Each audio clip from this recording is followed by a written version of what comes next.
Private travels బస్సుల ఆగడాలు మితిమీరిపోయాయి. వేలకు వేలు వసూలు చేస్తూ ప్రయాణికుల భద్రత గాలి కొదిలేస్తున్నాయన్న విమర్శలు ఉన్నాయి.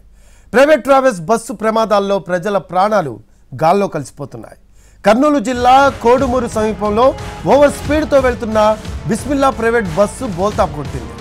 ఈ ప్రమాదంలో 2 చిన్నారులు మృతి చెందగా 40 మందికి పైగా ప్రయాణికులు తీవ్రంగా గాయపడ్డారు. దీనిపై మరిన్ని వివరాలు మా కరెస్పాండెంట్ చంద్రశేఖర్ అందిస్తారు. ప్రైవేట్ ట్రావెల్స్ బస్సులు మృত্যు శకటాలుగా మారుతున్నాయి. నిత్యం ప్రమాదాలు జరుగుతూనే ఉన్నాయి.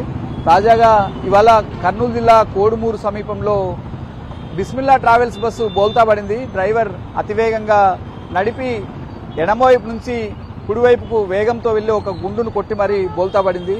2 చిన్నారులు ప్రాణాలు కోల్పోయారు. దాదాపు 30 మందికి పైగా గాయపడ్డారు. ఇప్పటికీ 5 మంది కర్నూలు జీజీహెచ్లో తీవ్ర గాయాలతో చికిత్స పొందుతున్నారు. ప్రైవేట్ ట్రావెల్స్ బస్సులు ఎందుకు ఇలా ప్రమాదాలు జరుగుతున్నాయి అనే విషయాలపై మనతో మాట్లాడడానికి స్థానికులు ఉన్నారు. చెప్పండి, ప్రైవేట్ ట్రావెల్స్ బస్సులో ఎందుకు ఎక్కువ ప్రమాదాలు జరుగుతాయి? ఆర్టీఓ అధికారులు అక్రమ దందాలకు పాల్పడుతుండడం వల్ల, అక్రమ సంపాదన ధ్యేయంగా ఆర్టీఓ అధికారులు నిర్లక్ష్యంగా వ్యవహరిస్తుండడం వల్లనే ఇలాంటి ప్రమాదాలు జరుగుతున్నాయనడానికి ఒక నిదర్శనం. ఎందుకంటే ఫిట్నెస్ సర్టిఫికెట్లు కానీ, డ్రైవర్లు ఎంతమంది ఉండాలి, దానికి సపోర్ట్ సర్వీస్ చేసే ఎంప్లాయీస్ ఎంతమంది ఉండాలని చెప్పేసి నిర్లక్ష్యం కారణంగా ఇటువంటి ప్రమాదాలు జరుగుతున్నాయి. మొన్న చిలుకలూరుపేట దగ్గర ఇలాంటి ప్రమాదాలు జరిగాయి. ఇప్పటికైనా ఆర్టీఓ అధికారులు కళ్ళు తెరిచి నిద్రమత్తులో నుంచి మేల్కొని ప్రజల ప్రాణాలను రక్షించాల్సినటువంటి బాధ్యత ఆర్టీఓ అధికారులకు ఉంది. మరి ఆర్టీఓ అధికారులు ఏం చేస్తున్నారని చెప్పేసి కూడా మేము ఆర్టీఓ అధికారులను అడుగుతున్నాం. ఇప్పటికే చాలా ప్రమాదాలు జరిగినాయి. ఈ ప్రమాదాలన్నిటికీ ప్రభుత్వం బాధ్యత వహించాలా.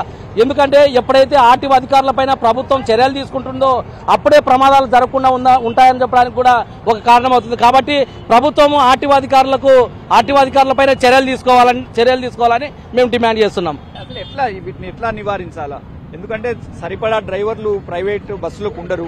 ఒకే బస్సు డ్రైవర్ ఎక్కువ కాలం పనిచేయాల్సి వస్తుంది. అందుకే ఎక్కువ ప్రమాదాలు జరుగుతాయి.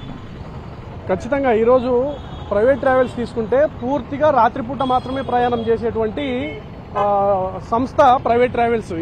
అయితే రాష్ట్రంలో అయితేనేమి, దక్షిణ భారతదేశంలో అయితేనేమి ప్రధానంగా తెల్లవారుజామునే ఎందుకు ప్రమాదాలు జరుగుతూ ఉన్నాయంటే రవాణా శాఖకు సంబంధించినటువంటి అధికారులు పూర్తి స్థాయిలో తనిఖీలు చేయకుండా బస్సుల్ని డబ్బులు తీసుకొని మరి వాళ్ళ అక్రమ దందాకు మరి బలి చేస్తూ ఉన్నారు. ప్రజల్ని డబ్బులు తీసుకొని ఈరోజు ప్రైవేట్ బస్సుల్లో ఏమాత్రం సరైనటువంటి సిబ్బంది కానీ మరి ఆ ఫిట్నెస్ కూడా లేకుండానే బస్సుల్ని వదిలేస్తున్నటువంటి ప్రస్తుత పరిస్థితుల్లో అనేక ప్రాంతాల్లో ఈరోజు కర్నూలు జిల్లాలో అయితేనేమి, మొన్న ఈ కోస్తా ప్రాంతంలో అయితేనేమి, ఈరోజు మళ్ళీ నిర్మల్ జిల్లాలో అయితేనేమి, ఇట్లా అనేక ప్రాంతాల్లో ప్రైవేట్ ట్రావెల్స్ మరి ప్రమాదాలకు గురై వందలాది మంది ప్రతిరోజు ప్రాణాలు కోల్పోతున్నటువంటి పరిస్థితి మరి రాష్ట్రంలో అయితేనేమి, దేశంలో అయితేనేమి ఉంది. తక్షణమే మరి రాష్ట్ర ప్రభుత్వాలు అయితేనేమి, అధికారులు అయితేనేమి స్పందించి ప్రైవేట్ ట్రావెల్స్ మీద తక్షణమే చర్యలు తీసుకోవాల్సినటువంటి అవసరం ఉంది. పూర్తి స్థాయిలో మరి సిబ్బందిని నియమించి, రాత్రిపూటనే ఎక్కువ జర్నీలు జరుగుతూ ఉంటాయి కాబట్టి పూర్తి స్థాయిలో సిబ్బందిని నియమించిన తర్వాత బస్సు ఫిట్నెస్ చూసిన తర్వాతనే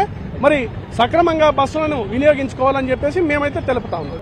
ప్రైవేట్ ట్రావెల్స్ బస్సుల యాజమాన్యాలు దోచుకుంటున్నాయి. ప్రయాణికుల భద్రతకు ఏమాత్రం ప్రాధాన్యత ఇవ్వడం లేదు. దీనికి తోడు ఆర్టీఏ అధికారుల నిర్లక్ష్యం కూడా ఉందన్నది స్పష్టంగా తెలుస్తోంది. దీన్ని నివారించాలంటే ఆర్టీఏ అధికారులు ఖచ్చితంగా చిత్తశుద్ధితో పనిచేయాలి. ప్రైవేట్ యాజమాన్యాల అక్రమాలను, దోపిడీని అరికట్టాలని కోరుతున్నారు. కెమెరామెన్ మధుతో చంద్రశేఖర్, ఎన్టీవీ, కర్నూలు నుంచి.